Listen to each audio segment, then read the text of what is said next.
ఓం నమః శివాయ శ్రీమాత్రే నమః. ఫ్రెండ్స్, మీరు చూస్తున్నారు ఆవు.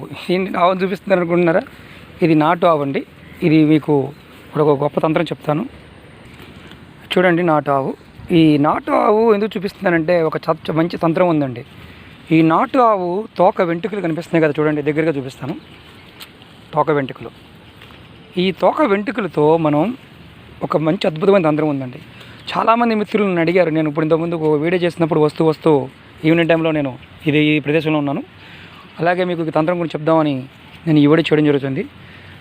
ఎక్కడైనా సరే మీకు నాటు ఆవు అంటే మళ్ళీ అందులో జెర్సీ ఆవు కాదండి, ఓన్లీ నాటు ఆవు మాత్రమే. ఈ నాటు ఆవు తోక వెంట్రుకలు తీసుకొని కట్ చేసుకోండి.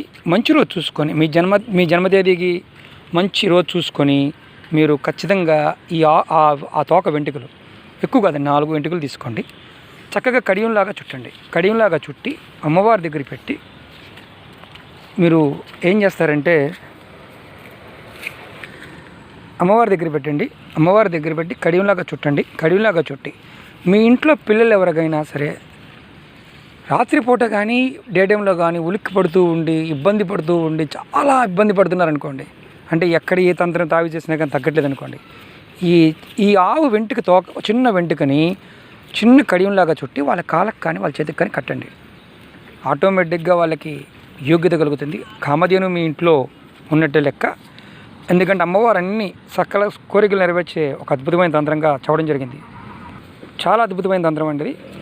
పిల్లలకి ఇబ్బంది లేకుండా ఉంటుంది. అలాగే కామధేను అంటే మనకి నాటు ఆవు అంటేనే మనకి శాస్త్రరీత్యా మనం చేయడానికి అవకాశం ఉంటుంది. ఏదైనా సరే మీరు ఖచ్చితంగా ఇది తంత్రం ప్రయత్నించండి, ఖచ్చితమైన ఫలితాలు పొందుతారు. ఇది పిల్లల యొక్క ఆరోగ్య స్థితిగతులను బాగు చేయడమే కాకుండా మనకు కూడా ధనాన్ని ఇస్తుందని శాస్త్రం చెప్తుంది. ఎవరైనా సరే తంత్రం చేయండి. మీరు మీ పిల్లలకి మీ జీవితాలు కాపాడుకొని పెద్దవాళ్ళని కట్టుకోవచ్చండి. ఇది ఇష్యూ కాదు. ఖచ్చితమైన ఫలితాలు రావడం జరుగుతుంది. ఓం నమః శివాయ శ్రీమాత్రే నమః.